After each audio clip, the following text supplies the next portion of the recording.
આજે આપણે બનાવવાના છે ટમેટાના ભજીયા, જે બહારથી એકદમ ક્રિસ્પી અને અંદરથી એકદમ જ નરમ છે, જે ખાવામાં ખૂબ જ સ્વાદિષ્ટ લાગે છે. તો ચાલો આપણે આજે બનાવીએ ટમેટાના ભજીયા. તો ટમેટાના ભજીયા બનાવવા માટે અહીંયા આપણે ટમેટાં લઈ લેવાના છે. હવે તે ટમેટાને આપણે સાફ પાણીએ ધોઈ લેશું. ત્યારબાદ હવે ટમેટાને ઉપરથી આ રીતે ડીટીયું અલગ કરી લેવાનું છે. ડીટીયું અલગ કરીને આપણે ગોળ રાઉન્ડમાં તેને કટ કરવાનું છે. તો બધા જ ટમેટાને એ જ રીતે આપણે ગોળ રાઉન્ડમાં કટિંગ કરી લેશું. ટમેટાં કટિંગ થઈ જાય ત્યારબાદ હવે આપણે ટમેટાની જે ઉપર લગાવવાની આપણે ગ્રીન ચટણી છે તે બનાવવાની છે. જે ચટણી આપણે બનાવવાની છે ગ્રીન, તે જ ટમેટાના ભજીયાને સ્વાદિષ્ટ અને સરસ એવો સ્વાદ આપે છે. તો ટમેટાં બધા જ એક સરખા આપણે રાઉન્ડમાં કટ થઈ જાય એટલે આપણે તેને એક ડીશમાં લઈ લઈશું. તેને હવે સાઈડ પર મૂકી લઈશું. ત્યારબાદ હવે આપણે ચટણી બનાવવાની છે. તો તેના માટે આપણે એક મિક્સર જાર લઈ લેવાનું છે. તે મિક્સર જારની અંદર હવે આપણે જે ગાંઠિયા આવે પોચા, એને આપણે નાની એક વાટકી જેટલા લેવાના છે. તો અહીંયા એક વાટકી ગાંઠલા લઈ લેશું. ત્યારબાદ હવે લીલા ધાણા લઈ લેવાના છે. ત્યારબાદ હવે તેમાં 2 મરચાંને આ રીતે કટિંગ કરીને લઈ લઈશું. હવે તેમાં 1 ચમચી જેટલી ખાંડ, સ્વાદ અનુસાર મીઠું, 1 લીંબુનો રસ, 1 ચમચી જેટલું આખું જીરું, 1 ચમચી જેટલું જીરું પાવડર. ત્યારબાદ હવે તેને મિક્સર જાર બંધ કરી લઈશું. બંધ કરી આપણે હવે તેને ક્રશ કરી લેવાનું છે.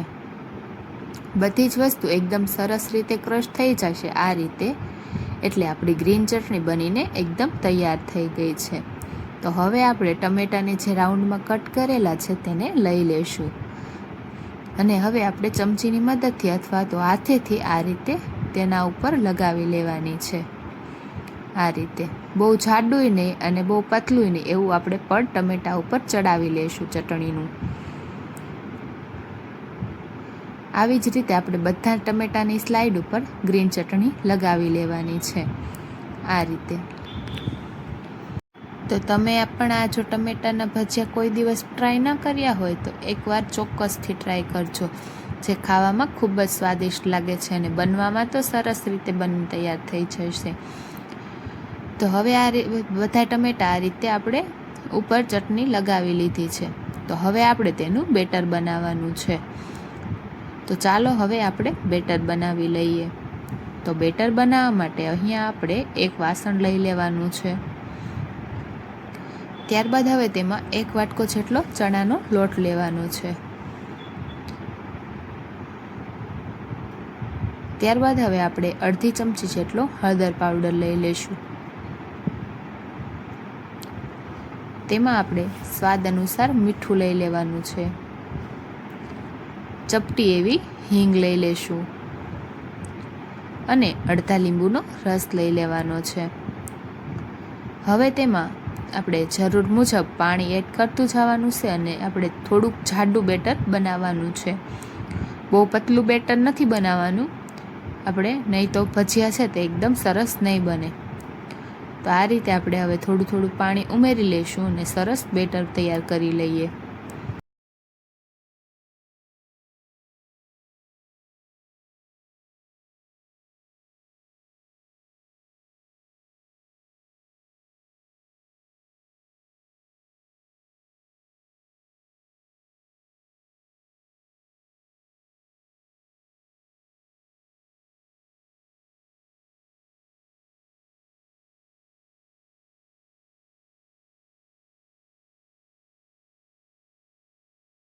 તો બેટર હવે આપણું સરસ એવું તૈયાર થઈ ગયું છે. તો હવે તેમાં આપણે ચપટી એવો ખાવાનો સોડા અથવા તો ચપટી એવો ઈનો લઈ શકીએ છીએ.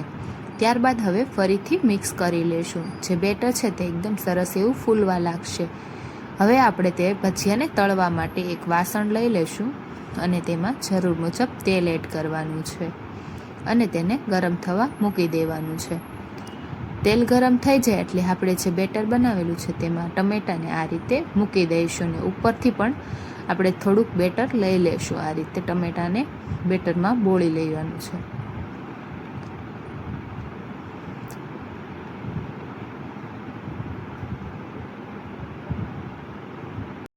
તો તેલ આપણું એકદમ બરોબર ગરમ થઈ ગયું છે. તો આપણે જે ટમેટાને બેટરમાં બોળેલા છે તેને એક પછી એક તેલની અંદર ફ્રાય કરવાના છે.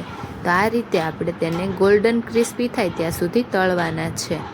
તો આ રીતે આપણે તેને તળવા મૂકી દેવાના છે.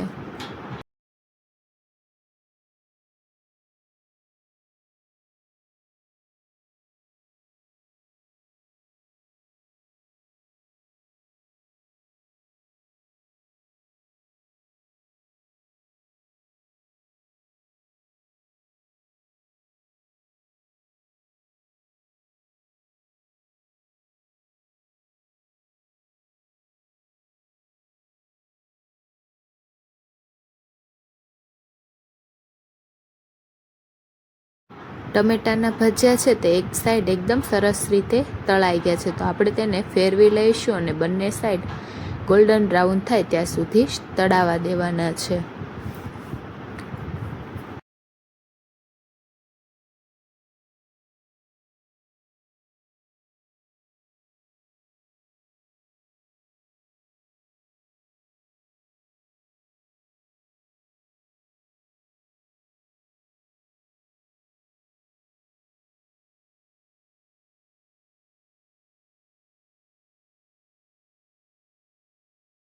તો હવે આપણે ભજીયા છે તે તળાવવાની તૈયારીમાં જ છે.